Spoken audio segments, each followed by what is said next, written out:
Okay. And it is right at 8 o'clock, so we're going to go ahead and get started. Again, welcome everybody tonight, and this is the Learning and Leadership webinar series. We are from the Center for Professional Development, Natasha and I that are presenting tonight, and we're going to be speaking to you all about vetting learning opportunities. So we're going to do a lot of kind of groundwork with Stage 3. The Learning and Leadership webinars are moving in this week to the Stage 3 phase of things. If you're wondering what I'm meaning about that, the entire year really since school kicked off in August, we've had these webinars available from the different departments. Our System Performance Office that has a ton of great assessment webinars. Our Curriculum Office, World Class Education and Choice Programming, they have a lot of great stuff out there as well. We tend to kick off each of the phases into the next stage with the CPD webinars.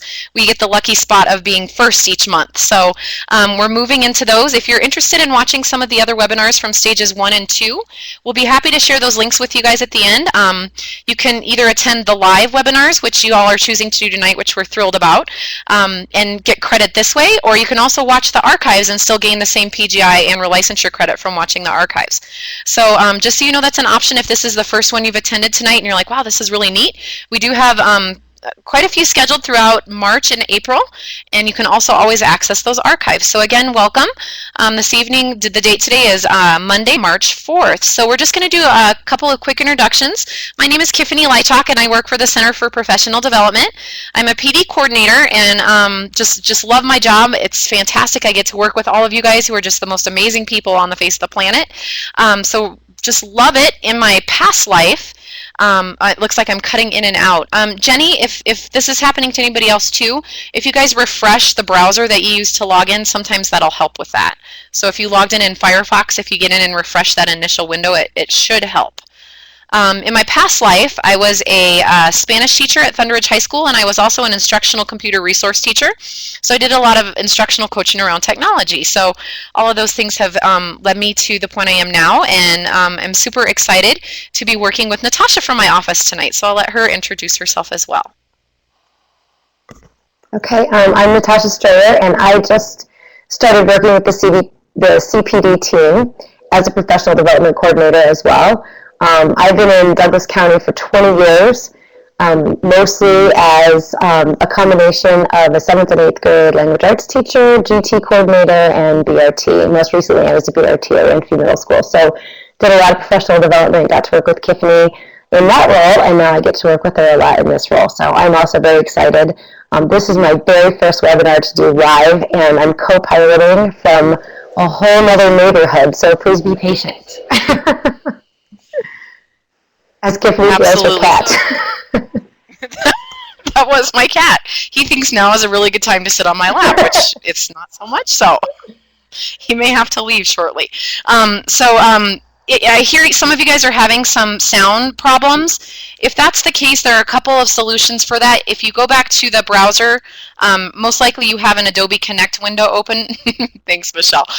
You can refresh that window. The other option is to try logging in with a different browser. We've found out recently that actually Safari, this is Liz Walhoff and I did a webinar for ISTE the other day, and they really recommend using Safari on a Mac rather than Firefox or Chrome.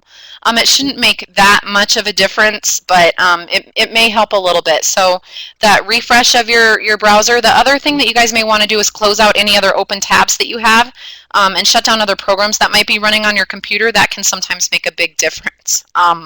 Yeah. Okay, so Fiona, it's cutting in and out for you guys. Natasha, why don't we go ahead and turn our mics off and on and see if that helps a little bit with it too. Okay.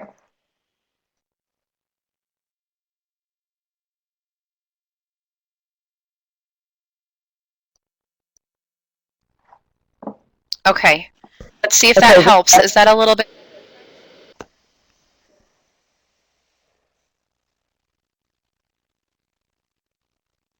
Okay, we have a better, get a smile, yay! We'll do our best. Yes, we will do our best. And apologize, you guys, if you are having those issues. Please do know that the archives will be posted. So if it continues to be frustrating for you, it might work out better for you to come back and watch the archive. But I think we may have solved it by rerunning the audio. So continue to let us know and we'll try to troubleshoot a little bit. If you need to sign out and try to get back in through Safari using that link, it might work, or do that refresh on your browser. So we do have a fun night tonight, and we wanted to share with you guys a few things.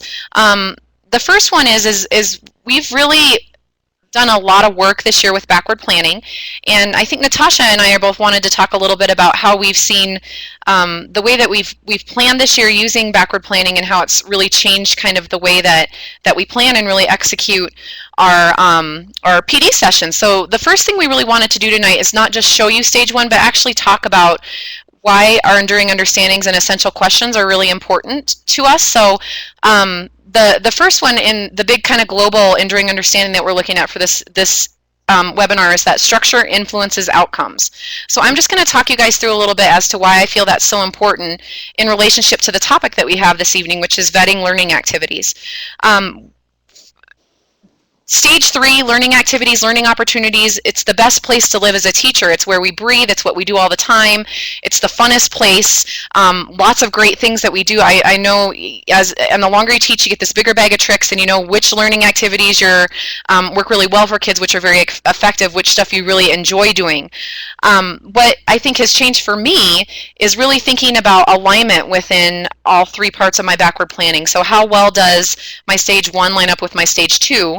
And then specifically with stage 3, are my learning activities all lining back up to my stage 1 and what I feel is really most important for kids to be able to know and do? So the structure part is really, really a large piece of structuring our stage 3 in my mind, so that it aligns well with the rest of our backward plan to make sure that everything is in good alignment. So that's my connection with our enduring understanding. Natasha, did you want to talk a little bit about how you connect our topic for tonight, vetting learning activities, with that enduring understanding of structure influences outcome? Well, I really just want to highlight the fact that we have done a lot of work making sure that we're looking back at our stage 1 all the way through creating stage 2 and stage 3, so that we're constantly going back and looking and saying, are we really assessing what we said we would assess, not just in our outcomes, but also looking at creating a deeper understanding with our big ideas and with our enduring understanding and essential questions. So I think a lot of times we're trained to look at our assessments aligned with our outcomes, but I think it's important to also think about, are we really creating that next level of understanding with essential questions and enduring understandings? And then 2, as we move into stage 3, making sure we're providing opportunities to create the best way to get kids or people to really have that deeper understanding. Absolutely. Absolutely. So as you guys can see, part of the beauty of an enduring understanding is people connect to them in different ways. So that's one of the things that we really wanted to stress, and we've been doing a lot of thinking lately about making sure that we always are going back to, like Natasha said, talking about our ultimate, our enduring understandings and our essential questions with our kids in classrooms, with our adults as we go through PD, to really make sure that those we're measuring and teaching the things that we really want to measure and teach. Our essential questions for this evening are what makes learning opportunities world-class. We're going to do quite a bit of discussion about that, and also how are learning environments evolving. I think just by participating in a class effectively this evening that's all online, where we're all in the same room and participating at the same time, we're able to see an example of that. I know professional development, both as a professional development leader as well as a participant, has changed drastically for me in the last about 3 or 4 years. So those are just kind of a couple things that we're looking at.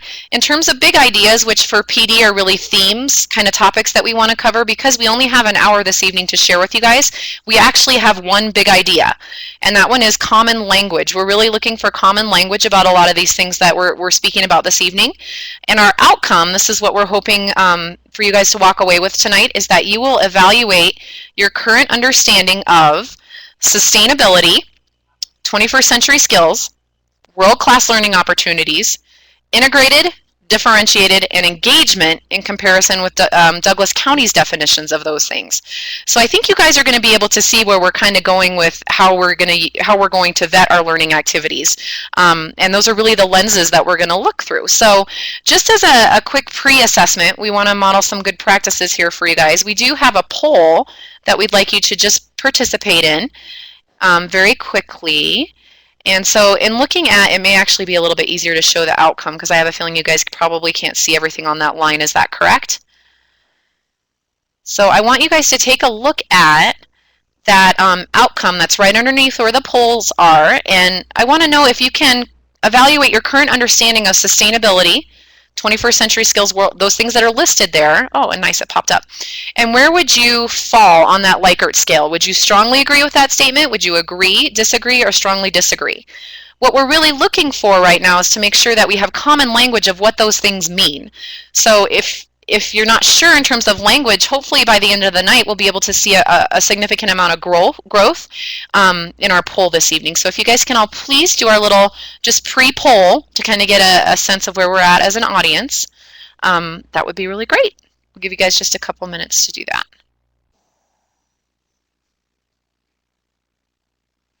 And it looks like for the most part we have kind of a little bit of a bell curve, which I think is pretty natural in a lot of these cases. I'm going to go ahead and broadcast the results for you guys so you can see those. We have this little bit of, a few folks who are strongly agreeing and feeling very comfortable with these definitions, some people who are kind of in the middle, and then a few on the other end, so it really actually looks very much like a nice bell curve. So I'm going to go ahead and close this, and we're going to drag this one off to the side here. And we're going to go ahead and start to chat with you guys, and we're looking forward to having such a great group in the webinar live this evening. We really want you to be able to share your thoughts in the chat with us as we talk through these things. So, stage 3. Natasha, did you want to talk a little bit about this part with stage 3, the structure of it and what it looks like, and some of the changes that have been made fairly recently to the backward planning template through the World Class Department? Sure. If you take a look at if you look at stage 3 in the newest template, we have added 2 columns. So we've added a column, and I think, can we open this, Kif, right here? Yep, I'm going to go ahead and post them in the chat too, so people can click on them there. They should be able to click on them on the screen right now. Okay, but can I open it and show it and work through it? Yeah. It's not opening for me. I'll go ahead and share my screen, and then you can just talk through it that way. Share my screen.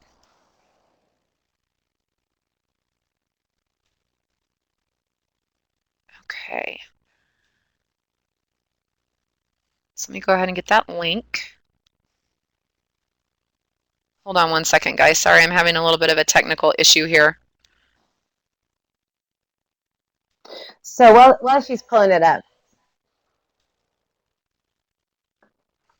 I'll talk about, we've had a lot of questions about why we've added a different column or added 2 columns into stage 3, into the stage 3 template.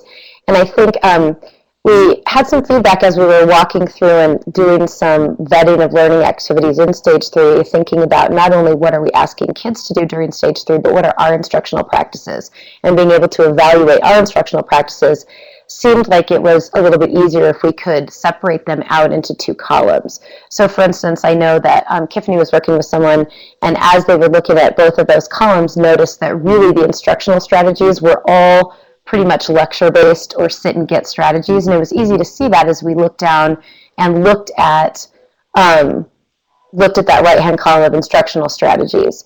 So I think if it works for you, I don't think that it's anything in the template. Again, we're not going to die on the hill of the template, so nothing in the template is something that is absolutely mandatory. But if you're thinking at really looking at differentiating your instructional practices, having both of those columns there can be really helpful to see what are the things that we're asking students to do as they work through learning strategies, and then how are we differentiating our instructional strategies to meet the needs of kids.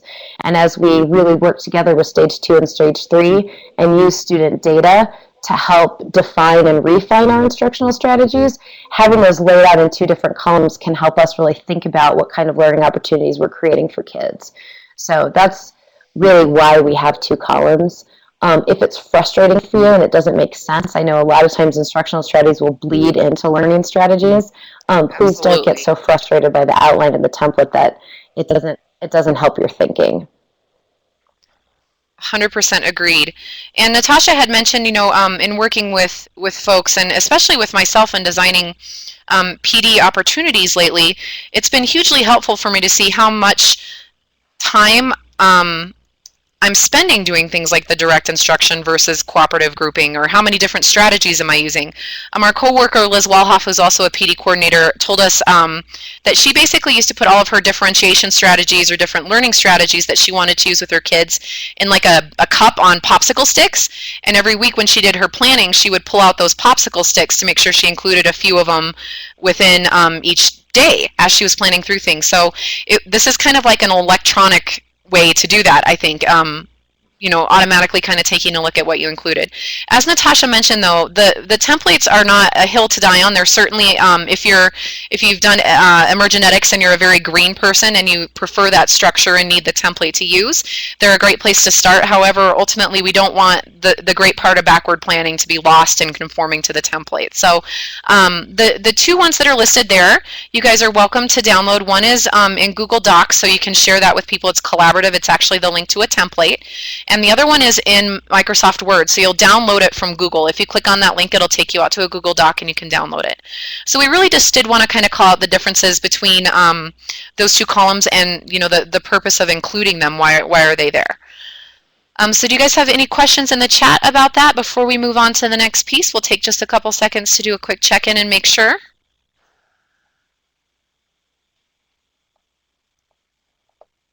Got a couple people typing. Okay, if you do, feel free to post them there. We'll go ahead and kind of take a look at the next little bit, and this is where we're going to be asking for a lot of audience participation, so get your fingers ready. We're going to ask you guys to give us some thoughts in the chat. And we really wanted to talk about this idea of defining what is a world-class stage 3.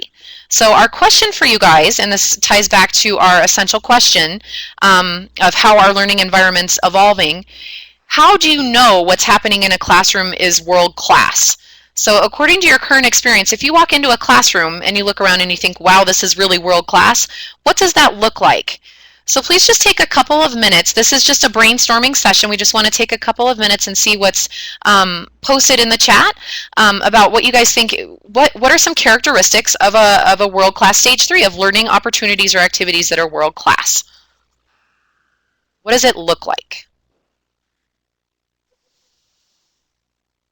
Julie, that's a great call. It is nice having the specific teacher and student roles. Absolutely, Jenny. It has to work for you. So we're getting some good examples in the chat here. It's collaborative. It's sustainable. Miss Julie, can you tell us a little bit about what you mean by sustainable? What does that look like to you? Students working together and authentic problem solving. Good. Technology and 21st century skills. Jennifer, can you give us a couple of examples of what you would consider to be 21st century skills? What might those look like in your classroom? Student generated. Cynthia, that's great. Student generated how? What are students generating? Thinking outside the box, Gina says. Things that would fall on the higher end of Bloom's. Absolutely. Nice. So students are aware of what they're taking away from their learning and how it meets their needs. Good. Teacher as a facilitator. Awesome. Choice. Cynthia, you're speaking to choice. You give students the expectations and they can show you their learning how they choose. That's awesome. Project-based. Very good, Julie. Yeah. Oh, this is going to be so much fun, Natasha, don't you think? Look at all these great things that are rolling up in this chat. Yeah. Wonderful. Can apply their learning in creative ways. Good. Victoria, you bring up such a great point. I don't know if any, and this is kind of a side note, but if any of you guys are reading this book at all, it speaks exactly to that point. That perseverance, that persistence in attacking problems. It's a great book. It's called How Children Succeed by Paul Tough, and I know Natasha has read it too, and I may have jumped in on what she was going to say, but that persistence thing, that book is a really great thing if you're interested in learning more about brain research behind that.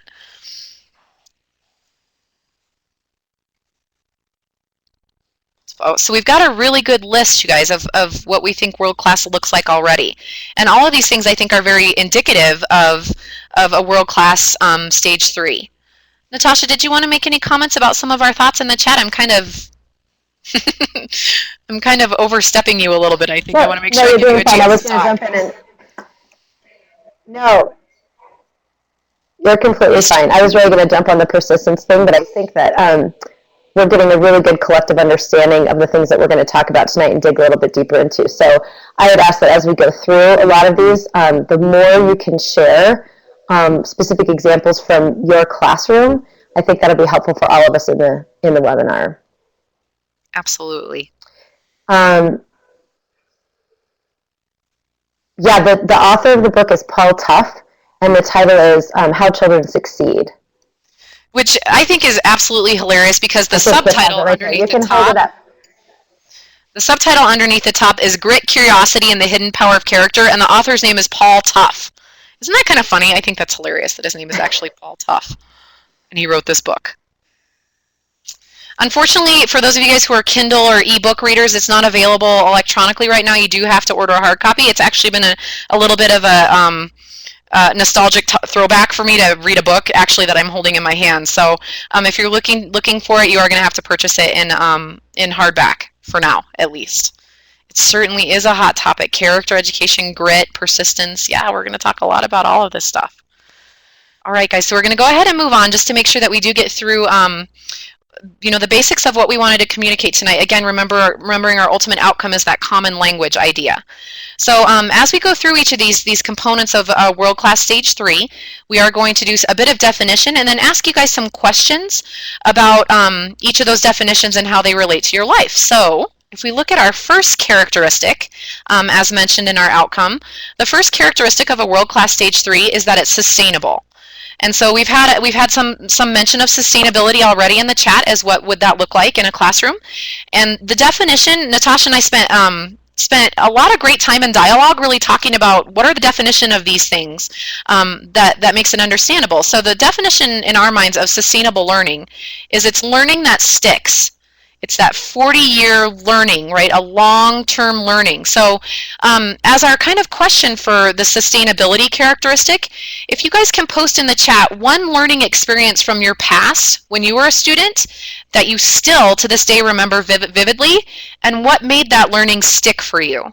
So think back to your school days where you were in the learner role, or maybe it's some sort of PD you've experienced, that would be fine as well, but one sort of learning experience from your past that you still remember vividly, and why is it that it sticks? What has made it stick for you? Natasha, do you want to talk about an example? While you're thinking, I just want to... yeah, and I want to go back to Julie's definition because I really like the way that she explained sustainability. She added a couple things that it's learning that continues to develop over time, and I love that piece because it is learning that can grow upon itself, and you could deepen your understanding. It's something that changes and grows with you as you change and grow and learn, and also that application to the real world. So we talk a lot about transferability and being able to apply that learning, and I think that if learning is sustainable, it is applicable and transferable across multidisciplines and really across a lifetime. So I loved Julie's definition. That was great. Thank you. Absolutely. Do you have a specific experience, Natasha, that sticks out in your head of a sustainable learning experience, a learning that really is stuck with you from your past? I think my most sustainable learning experience actually happened during my Outward Bound. Before I moved to Colorado, I did a 36-day Outward Bound in the Holy Cross Wilderness, and pretty much every single thing I learned on that trip has sustained me over time.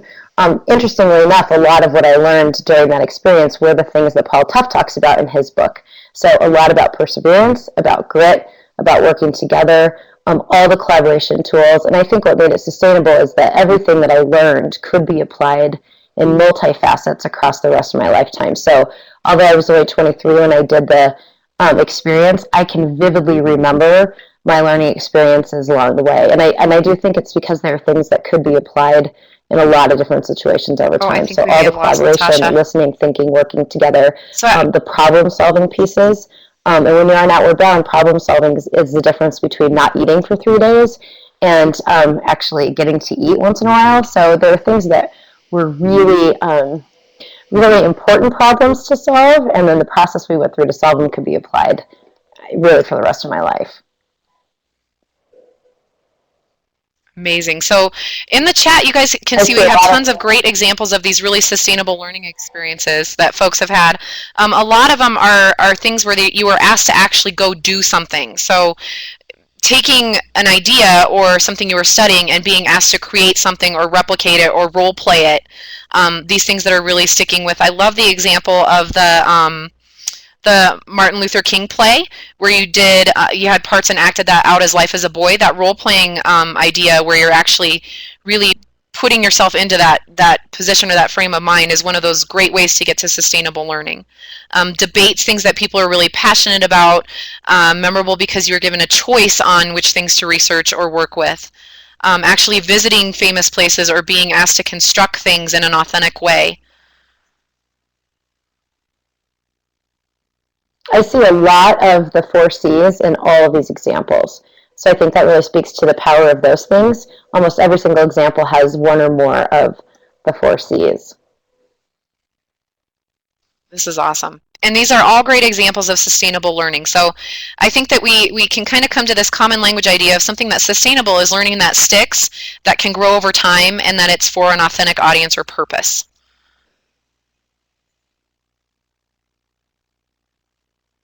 Oh, Allison, that's such a great point.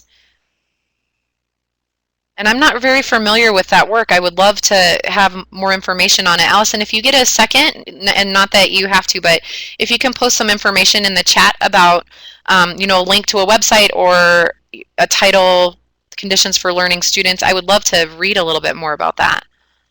Seeing themselves as potential doers of the learning. Michelle, absolutely.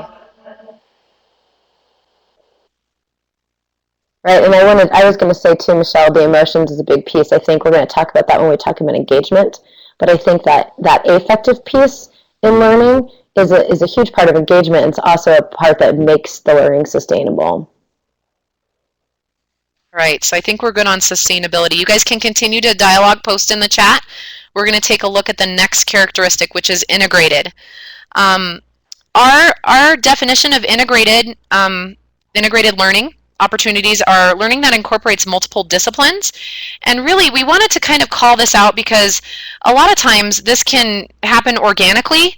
In other words, kind of on accident, right? So maybe it's something that happens that you're integrating multiple disciplines accidentally, and other times it can be really intentional. So with that intentionality, we want to make sure that when we're really trying to integrate multiple disciplines, that we're doing it in an authentic way that's purposeful, that it's not something that's being forced just for the sake of integrated learning forceness. So we want to be really careful with that, and just to call out that idea that although it may have happened accidentally, which is wonderful and great, that if we plan for it to occur intentionally while being careful not to force it in an unnatural or inauthentic way, that we can make it really powerful. So we wanted to really kind of think about how can we make this learning that incorporates multiple disciplines more intentional, and also kind of tie it back to stage one as well. So thinking about how can, having a really well-defined stage one with enduring understandings, essential questions, how can that help us really integrate multiple disciplines? So I'll kind of set the stage, and I'm going to let Natasha chat about that for a second as well. We had a really good talk about this when we were planning. Well, I think that the integration also speaks to transferability and being able to transfer across not only multiple disciplines in the classroom or in school, but disciplines across life. So how can you also incorporate places where their learning can transfer outside of the school day? And I really want to talk a lot about that not being forced. I see a lot of times where people try to create multi-discipline units, and the kids don't really see the connections because the connections aren't authentic. So we're trying as teachers to say that we've created a multidisciplinary unit, but we really haven't made authentic connections. So I think it really is a balance between that organically having kids have conversations around where does this learning really integrate across the classroom, and also teachers being purposeful about presenting opportunities or just presenting ideas to help create student understanding of how what you're learning can make cross connections. Absolutely. So I like what Jenny said. keeping in mind those kind of bits of framework that we sort of set up a little bit in talking about integrated learning activities, if you guys can post in the chat now, this is our kind of our, again, the audience participation part. What is something that you've taught in the past that really encouraged students to make connections across disciplines? So we'll go ahead and let you guys again fill in some ideas, and I'm just gaining a lot of great things that I can take away from tonight and use. This is wonderful. So in talking about integration, if you guys can just think of something that you've taught in the past that really encouraged your students to make these authentic, integrated connections. We'll kind of take a look here and let you guys post.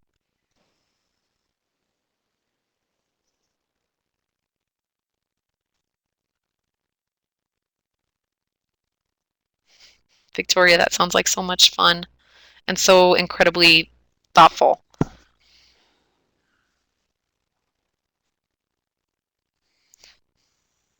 Julie, that's really interesting. The kids can kind of make those connections, and it may look different for each kid in your classroom depending on where they go with the learning. Is that kind of what you're saying, Miss Julie?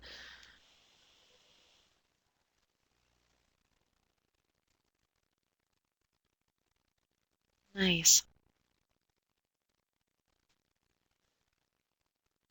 Cynthia, what sort of integration happened for you guys within that recycling program? Can you tell us a little bit more? Mike, you're absolutely right. You guys, as counselors, you guys do integrate so many different areas with kids.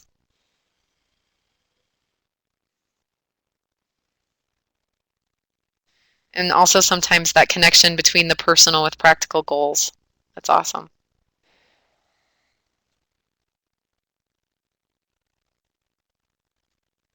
I want to speak a little bit about what Julie said too, our enduring understandings, because I think that what Julie's talking about too is also our ability to be flexible within our backward plan and within our structure. So although we're really focusing on creating structure for our learning and thinking through our planning in a way that we start with outcomes, think about assessment, and then move on to learning activities, I think we have to be learners in the classroom as well and be flexible enough to sometimes change that plan or sometimes go back and revisit what we thought our outcomes or our assessments were going to be if kids take that learning in a different direction. So I think as much as structure does really influence our outcomes, I think we have to create flexibility inside of that structure so that we can make authentic integration occur.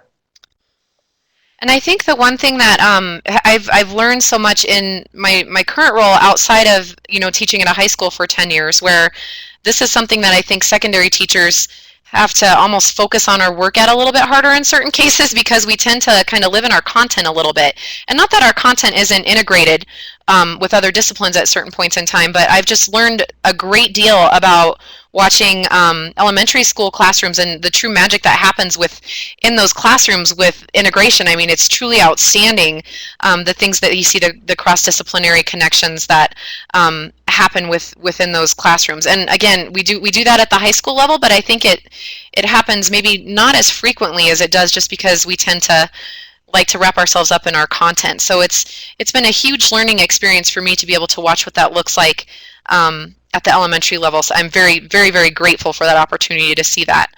As well as working within certain programming. I was a part of the IB program, and I think that's definitely a philosophy that leads itself to a lot of integrations across discipline. And I know Natasha's done a lot of work with IB as well at Ranchview. So I think that there's definite frameworks and things that go with making this happen a little bit better, programming or frameworks, both of those two things. And I think we're actually going to talk a little bit about the framework idea in the next webinar in April. So you guys can stay tuned for that one. So lots of great ideas. Let's see.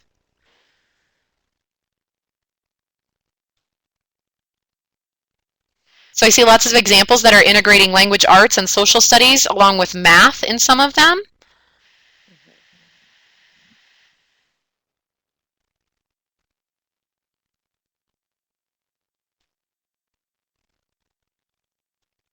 An election unit. Oh, fantastic. And I think, to speak to what Kif said a little bit too, I think in the elementary class,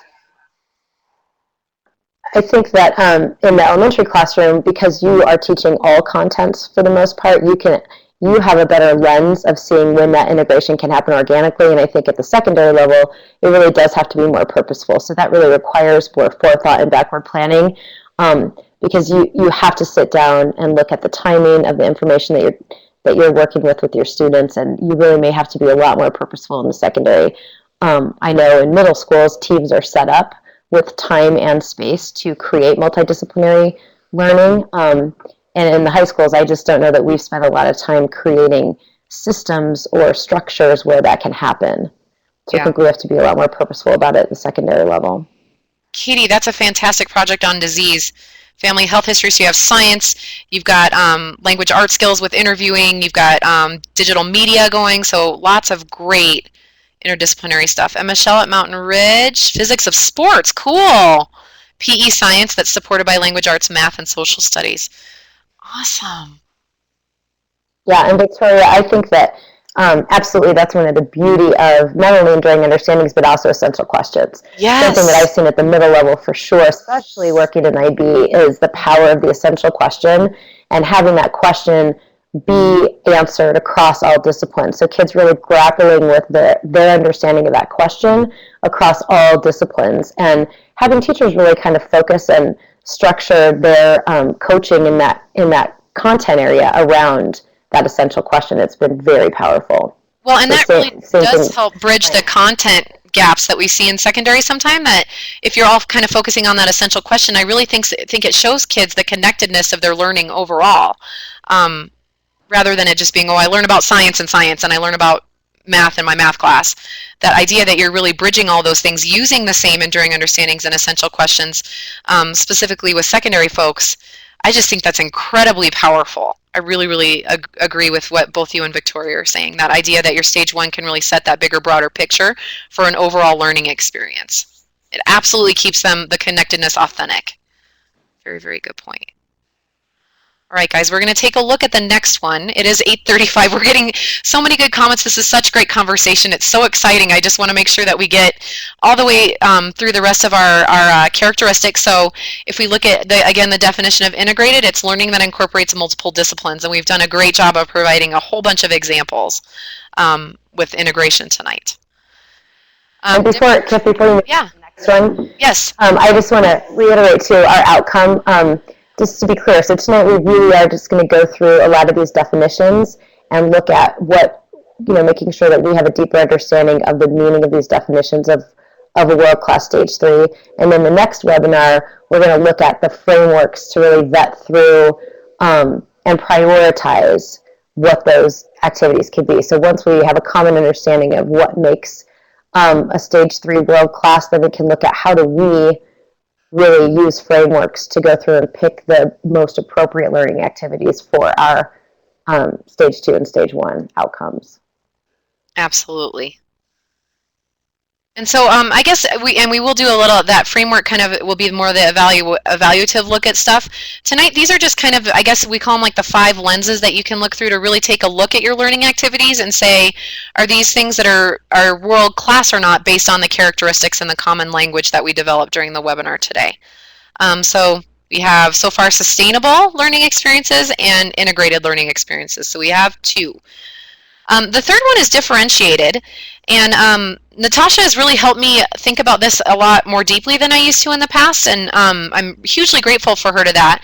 I always just kind of thought as differentiated, it depends, it's different stuff for different kids, but she's really helped me kind of think about it in a more specific lens. So the definition that we've kind of come up with to really clearly define this is that differentiated learning is learning that's defined by different content processes, products, or assessment that is aligned with student needs. So I think in the past I did a fairly good job with talking, thinking about different assessments for different kind of learners, as well as some of the different kind of processes, but maybe not really truly thinking about all of that working as a whole system in terms of differentiation. So this has been something that's been hugely helpful for me in kind of thinking through really what does differentiation mean. So we'll kind of discuss some other ways that we do differentiate for our kids. There's, obviously we do a lot of RTI work in our district. Gifted and talented is also a part of that RTI. So what are we doing for our learners who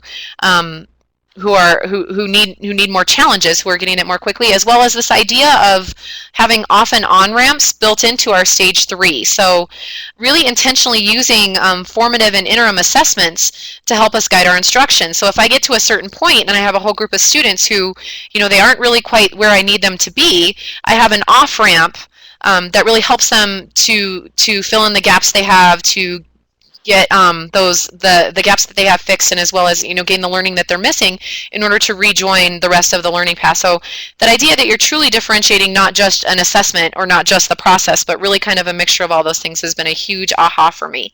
So I'm going to go ahead and let Natasha speak to that too, because she's definitely more of an expert with the differentiated part than I am.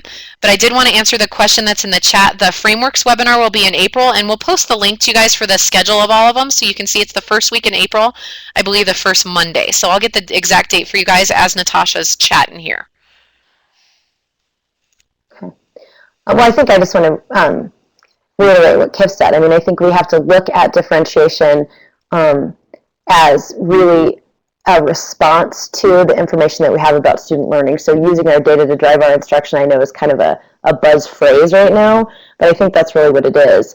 And when we go back and think about what we talked about as far as the template providing a framework for us in our stage 3 to look at what are our instructional strategies, those instructional strategies, although I really love Liz's idea of making sure that you're hitting the learning needs of all kids by her popsicle stick example, I think that the more information we have about kids learning, the more intentional we can be about integrating differentiation practices where they're needed. So sometimes we're differentiating just to create higher level of engagement, but a lot of times we're differentiating to make sure that kids have the most access to the kind of learning that they need to make sure that they can be successful at the highest level at the content or the outcomes that we've asked them to be. So I think really thinking through what kind of differentiation makes the most sense right now for my learners. And again, it may change based on your interim and your formative assessments. You might see that you have to create, like Kif said, some kind of off or on-ramp for those students who are not learning the material you thought that they would in the way that you're presenting it. Maybe they just need a different avenue, they need a different process. Maybe those kids need a totally different content because you're finding out the foundations that you thought they had, they don't have, and so they can't access the new content because they didn't have that, so you have to differentiate that content. And the product or assessment, I mean, there may be some kiddos who really can't show their learning in the way that you first thought would be the most effective way to show their learning. So I really do think that your differentiation, although you could have some strategies in place or kind of a toolkit that you pull from, you need to be really purposeful about making sure that you're aligning that to the needs of your learners. We really do know that when we think back to our essential question about how our learning environment's changing, it's not really a one-size-fits-all learning environment for anyone anymore. Absolutely not. And that idea of kind of teaching to the middle, that has totally gone. I mean, it's truly, in thinking about creating learning activities, if it just kind of blows my mind how deeply we've gotten into pedagogy, even just within 3 of these. So in thinking about creating learning activities or opportunities that are sustainable, integrated, and differentiated, I mean, it's like educational utopia so far, right? To be able to have all of those things built into your learning activities. I mean, it's truly truly amazing, and such a I think it's a really high bar for us to set for ourselves to be able to do all of this. It's a lot to consider and work through when we are planning and thinking about the different needs of our kids in our classroom. That is a completely different learning environment than I experienced for the most part, when I was a kid. The gifted and talented stuff, I think at that stage was like, oh, you have extra work to do, or you get to go teach this group, right? Rather than having a different process or product that I was expected, that we were expected to produce. So it's just really fascinating to me, the idea, again, of the essential question, like you mentioned, Natasha, and how does this look differently? How are learning environments changing? All right, so in the chat, if you guys can... So although we know that we could have an entire... Oh, go ahead, hon. No, I was going to say what you're going to say. I was going to say, although we could have a whole webinar just on differentiation, yes, and we probably will and should, if you could just take some time right now and just share quickly some instructional strategies that you use to differentiate that might be helpful for the rest of the people tonight. And that can be differentiation in process, product, or assessment. So anything that you use to differentiate learning for your kids, it can be any of those 3 things or a combination of. Another thing that, as we're posting stuff in the chat, I really wanted to, or content, yes, content, process, product, or assessment, that I wanted to talk about is the idea of technology and how that's changed learning environments, or how it's helped learning environments to evolve, to really become more differentiated. I think we're really able to allow kids to have more choice and give them more options for different content processes, products, or assessments because of the accessibility they have to different tools as well as information. So I think that that's been a heavy influence on our ability to be able to do this on a larger scale. Scaffolded instruction, good.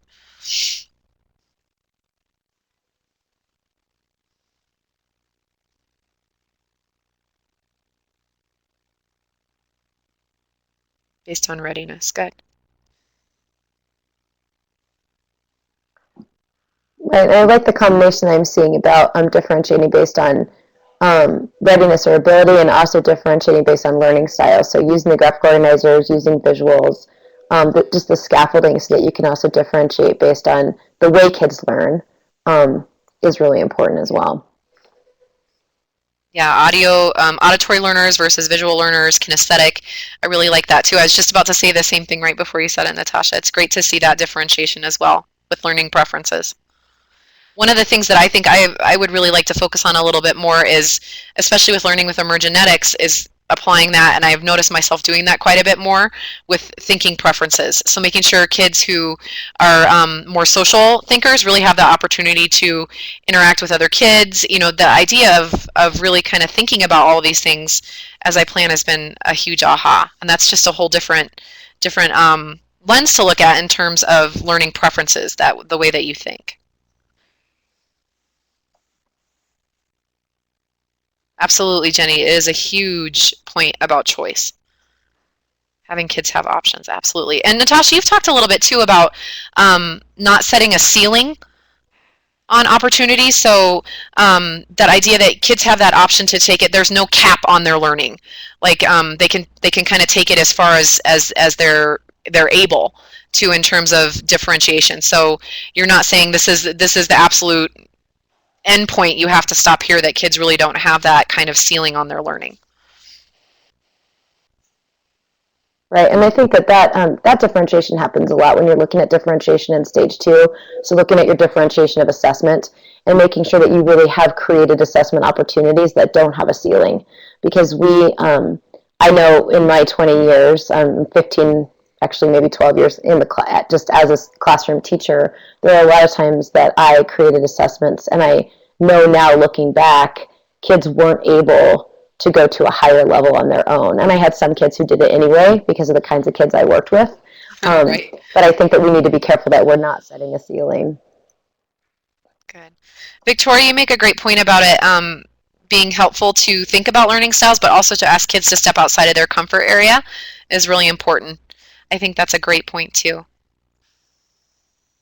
All right, and I would add to that, Victoria, is creating, not just encouraging them to step outside their learning styles, but creating scaffoldings for them to do that as well. So just like we create scaffoldings for kids to build readiness, I think creating scaffoldings for people who maybe aren't really good at collaboration, or students who prefer to work alone, making sure that we scaffold that so that they can participate effectively in different kinds of learning structures. These are all great examples, you guys, and instructional strategies that you all are using to differentiate for kids. So I think we have a fairly good grasp on the language around differentiation. Let's take a look at 21st century skills, and I'm actually going to post a link to this in the chat. I don't know that we'll necessarily go out and screen share it, but I want you guys to be able to click on it and have access to it. What that link is, well, so our definition is learning that purposely incorporates one or more of these skills, and there's a link there for you. It's also in the chat. And I want to be very careful in my phrasing to say that this is a draft. It's the initial thinking of our world-class education and choice programming department about what the 21st century skills are and what they mean. So background again on these, the 21st century skills that we're defining in Douglas County have come from our district's strategic plan. So they have been laid out there. There are actually, I think, 13 of them, if I remember correctly. And in that document that we posted in the chat, when you guys click on those, you can see it gives you kind of a definition of what are 21st century skills, and then it goes down through the list of each of them one by one. So for me, this was a really helpful list. Things like global awareness, I understand what that means, but when I started really thinking about what exactly does collaboration mean in a classroom, does it just mean kids working with groups? What is the definition of good collaboration, it's very helpful for me to be able to see these definitions and say, oh, okay, so it's not just working in groups. Collaboration is truly being able to exercise flexibility and willingness to be a contributor and a listener, and to make necessary compromises while working together to accomplish a goal. That's a very different definition than I maybe would have had in my head 5 years ago about what does it mean to collaborate. Also, some of the other things that are listed are kind of a little bit more nebulous, and going back to that How Children Succeed book, we have things that are listed in Douglas County's strategic plan that we're purposely going to teach and assess kids, things like ethics. What does that look like? Social responsibility, democracy, resiliency, and adaptability. So these are all really complex things when you start to think about what exactly does that mean, how do we teach that to our kids, and then how do we assess it. That again is a whole nother conversation and is at least a whole series worth of webinars that we could talk about. But in terms of common language tonight, we did want to make sure that you guys had access to that document so you could see the list of those skills and what the definitions are. Again, that is in a draft form. I promised our WCNCP department that I would make sure to stress that.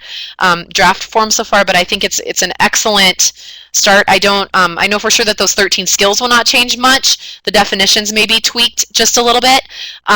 But yeah, it's certainly there. Question about when can you release it to staff? I think it's okay, Gina, if you share along with the idea of making sure that folks understand it is in the draft stage right now, that there may be small changes made to it. Certainly the 13 skills are cemented. Those are in our strategic plan, but small tweaks may be made here and there. The other thing I wanted to call your attention to, you guys, at the bottom of that document, there are a list of resources for the creation of those definitions. All of those links go out to very helpful websites, and they're major contributors to 21st century skills thinking. The Partnership for 21st Century Skills, Catalina Foothills District in California, that's done a lot of work. The 4 C's rubrics from EdLeader. If you're looking to think about ways that we can measure these things, the 4 C's rubrics are a great place to start. If you had asked me to write a rubric on measuring creativity, it would have been very difficult for me to do that from scratch. Those EdLeader 21 rubrics at least would give you a starting point. They're written in grade bands, but you wouldn't be starting from scratch. It would give you a really good jumping off point to do that. We're also hoping to have a course available through the Center for Professional Development on defining and assessing 21st century skills within the next, I would say, 6 months. So that course hopefully will be available, and we'll be talking a lot more in depth about that. So as we're looking at these, if you guys could just take a moment and post for us in the chat, what do you notice about this list? So think about that, and again, just really stressing, if you include a 21st century skill in an outcome, in one of your student outcomes, which, the GVC should be doing that, they all should be doing that, just remember that you have to teach them explicitly. So if I have collaborate in an outcome, I have to teach my kids about what good collaboration looks like, and I also need to provide them feedback about that as well, about how well they are collaborating. So as you guys take a look at that list, if you have any thoughts specifically about what you're noticing, can you post those in the chat for us? We were just kind of curious about some of the feedback in terms of what you guys think of our list that we have so far, as well as any other thoughts about making sure that they're taught explicitly and that they're being assessed.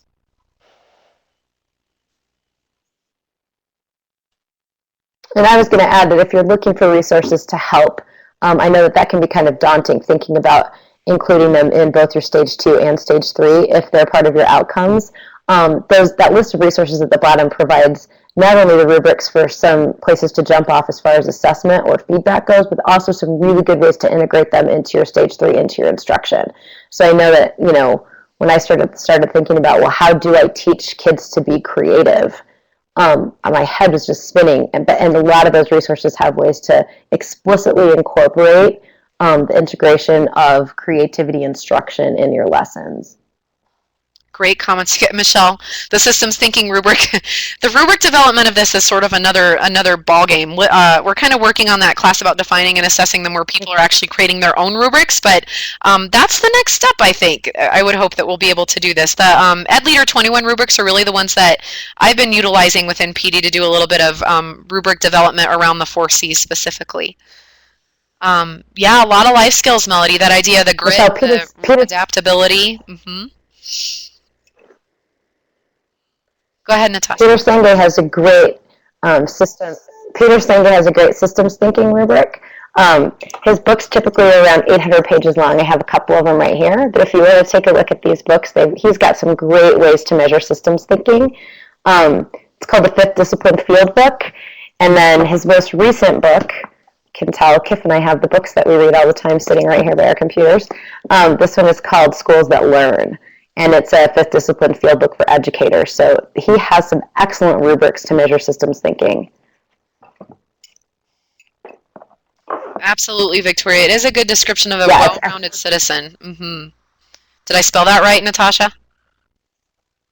It's S-E-N-G-E. But there we go. Okay. Absolutely, Michelle. We certainly will do that in the Moodle course. Mm-hmm. We will. Good. So great thoughts, you guys. So many of them do naturally integrate. Absolutely. I think that's the power of a lot of these too. Is it's kind of that same thing in talking about integrating disciplines. A lot of these 21st century skills have a natural overlap. It's oftentimes very hard to separate out collaboration and communication. Right? Those two things naturally integrate together. To think about ethics and social responsibility. Those two things are very naturally integrative in a great deal of ways. And we are getting close to time, guys, so we are going to take a look at the next one, and then anyone who wants to hang out and kind of discuss further, you're more than welcome to do that, but we do realize it is 8:55. So the last one, and this should have a number 5 by it instead of a number 4, is engaging. So our final characteristic of a world-class stage 3 is that the learning opportunities that are included are engaging. Our definition for that is that this learning, it's learning that allows students to participate in real-life activities through collaboration, exploration, and discovery with peers. Natasha and I, when we were thinking about this webinar, actually kind of had, this was the one we sort of struggled with coming up with common language for, and so we borrowed it from that source right there, that green is good source. So this is learning that allows students to participate in real-life activities through collaboration, exploration, and discovery with peers. So as we think about this engaging learning bit, if you guys can take a minute and post in the chat, and this is, I think, a huge essential question, and we've talked a lot about this within our department, is how do we really know if kids are engaged? How do we know? How can we tell that? What does it look like? Can kids be engaged working quietly on a worksheet? Can kids, I mean, what does that look like exactly? What does engaged learning look like? How do we really know?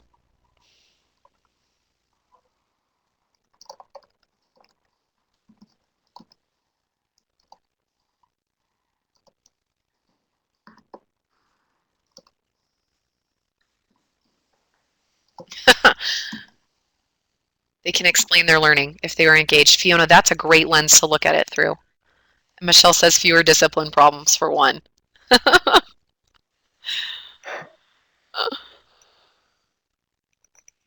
Student-directed learning. Absolutely, Fiona. Ah, Victoria, fantastic. Intrinsic motivation. Ooh, that might be a key phrase right here, Miss Roanne. The intrinsic motivation. Kids are learning because they're intrinsically motivated to do, because they want to do so. Gina, good point. They want to go deeper. They want to learn more.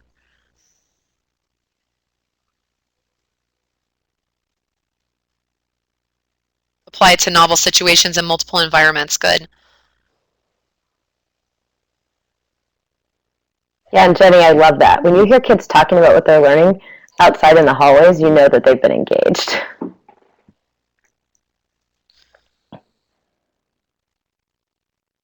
Passion and purpose. Good. Julie, I hear you using a little bit of Wagner language. Absolutely.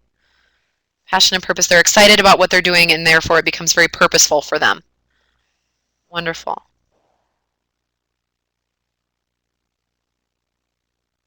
No more, asking more, taking learning to the next step on their own. Absolutely, guys.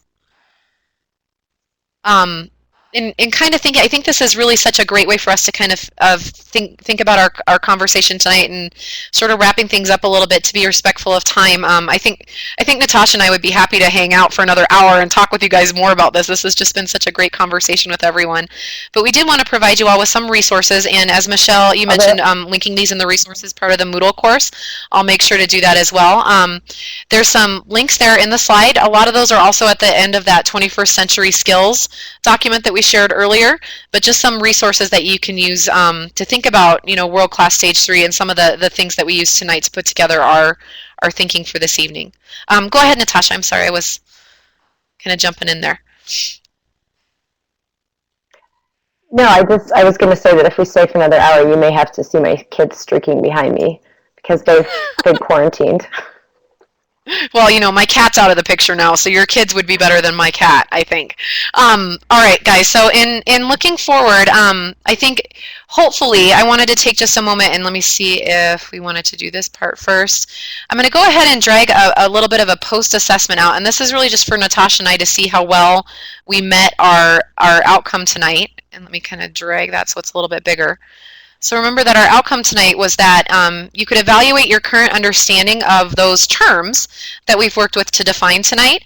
How well do you feel that you can evaluate your understanding of those?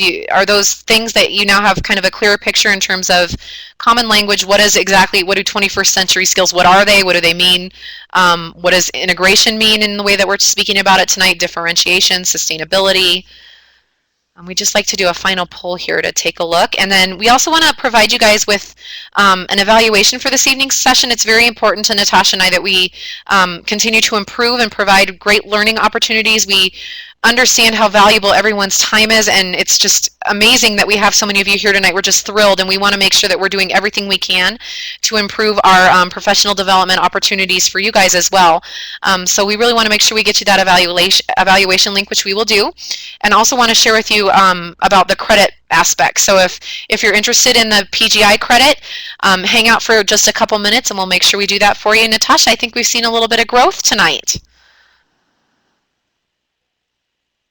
Right, and I'm really excited to take this to the next level too. I think if you enjoyed the conversation tonight, I think there's a lot of thinking going on, and I'd love to have you come back and participate in the webinar when we talk about the frameworks for really looking at how to prioritize these skills into your learning activities in stage 3.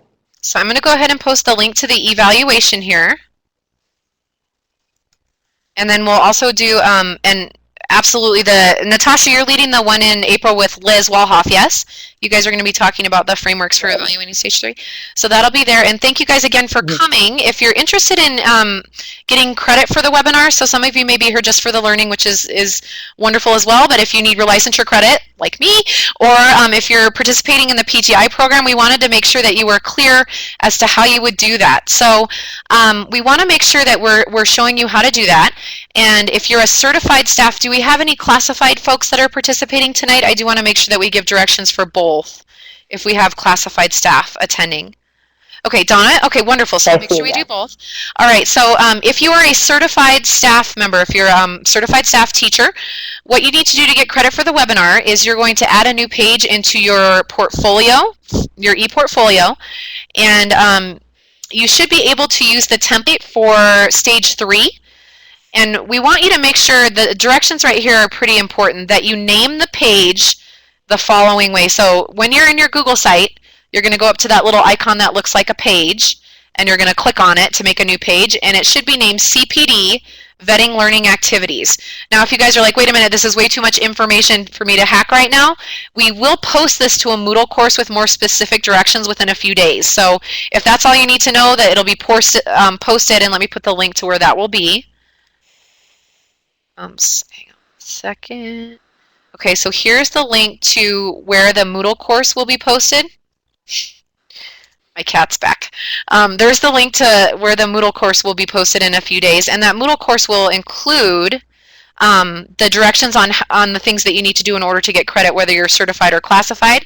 I will explain that process again right now in a little bit more succinct, clear step format, but if you're good to just know that you need to go to that website within 24 to 48 hours and follow the directions from the link for tonight, that's great. Or if you've done a few of these and you're comfortable, just take a moment to fill out the eval and you guys are good to go. If you need a little bit more specific directions, if you're a certified staff member, you're going to make a new page on your ePortfolio. You're going to name it CPD Vetting Learning Activities with the date.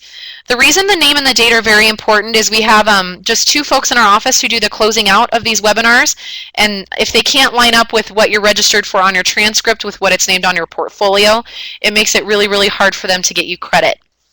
The next thing you'll have to do is there are 3 reflective questions that line up with stage 3, which this is a stage 3 webinar, so you're going to answer those stage 3 questions that are in the template on that page. Make sure you save it, and then within a few days that web page that web page that's linked right here, the last link, will have directions, a link out that it'll say recording, and it will take you to a Moodle course that has step-by-step how to do all of this again. That Moodle course will also have a link to register, because you'll need to register in the course catalog as well to get credit. This is all kind of an interesting process because we have 2 different systems, a Moodle place that holds all of our course information and course catalog that do not talk to each other. So it's kind of a 2-step process. You complete the page on your ePortfolio as directed in that Moodle course, and then you register for the webinar once your work is completed. If you're a classified staff member, you have a little bit different process. You are not required to complete an ePortfolio.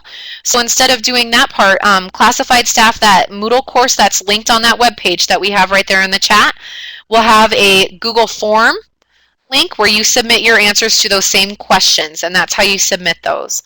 Luann, you can most certainly do the same thing as well. You can, for PGI, you can absolutely get it for relicensure. We would still ask that you do those 3 questions and post them to the portfolio page, because I think you guys as admin, you guys have a portfolio as well, yes? So you guys could post that to your ePortfolio, and then make sure that you have the sharing rights with our department to be able to get the relicensure credit that way. So as long as you have a portfolio to post them to, that would work. And if that's too much of a pain for admin folks, let me know. I think that process should work fairly well for you guys because you are doing that same documentation in an ePortfolio. But you can absolutely get the relicensure credit for it. So if there are any other questions, it is a little bit after 9 o'clock, so we did go a little bit over, so Natasha and I are going to officially sign out, but we'll hang out here in the chat just for a minute and make sure we do answer any questions. And thank you guys so much for attending. There's a few questions in the chat, so we'll make sure that we answer those. We hope you have a wonderful night. Thank you for joining us this evening. And please feel free to contact us with any questions. Thank you. This is wonderful.